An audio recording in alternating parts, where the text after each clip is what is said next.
नमस्कार. माझ्या यूट्यूब चॅनलमध्ये आपल्या सर्वांचे मनपूर्वक स्वागत आहे. कर्मचाऱ्यांसाठी आनंदाची बातमी. बेसिक पगार 60% वाढणार. वेतन आयोगाच्या बैठकांचे सत्र अजूनही सुरू आहे. कर्मचाऱ्यांमध्ये मात्र उत्सुकता शिगेला पोहोचली आहे. फिटमेंट फॅक्टर, HRA, TA आणि DA विलिनीकरण यासारखे प्रस्ताव स्वीकारले गेले तर कर्मचाऱ्यांना बक्कळ पगार मिळू शकते. काही प्रकरणात 60% पगारवाढ होण्याचा अंदाज आहे. चला तर जाणून घेऊयात याबद्दल सविस्तर माहिती. त्यापूर्वी चॅनलला पहिल्यांदा भेट देत असाल तर लाईक करायला विसरू नका, सबस्क्राईब करायला विसरू नका, नवीन नवीन अपडेटसाठी बेल आयकनला प्रेस करायला विसरू नका आणि माहिती आवडल्यास आपल्या सहकारी मित्रांना शेअर करायला देखील विसरू नका. चला तर पाहूयात याबद्दल सविस्तर माहिती.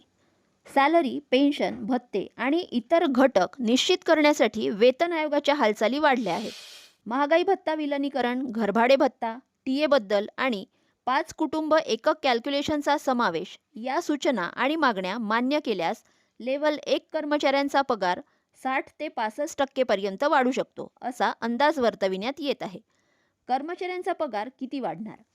कर्मचाऱ्यांचा पगार केवळ फिटमेंट फॅक्टरवर आधारित नसतो तर महागाई भत्ता, घरभाडे भत्ता आणि टीए यासारख्या अनेक घटकांचा पगारवाढीवर परिणाम होतो. अशा परिस्थितीत सर्व भत्त्यांमध्ये मिळून एकूण 70% पेक्षा जास्त वाढ होऊ शकते. त्यामुळे पगारात मोठी वाढीची अपेक्षा असून कर्मचारी आणि निवृत्तीवेतनधारकांमध्ये उत्सुकता पाहायला मिळत आहे.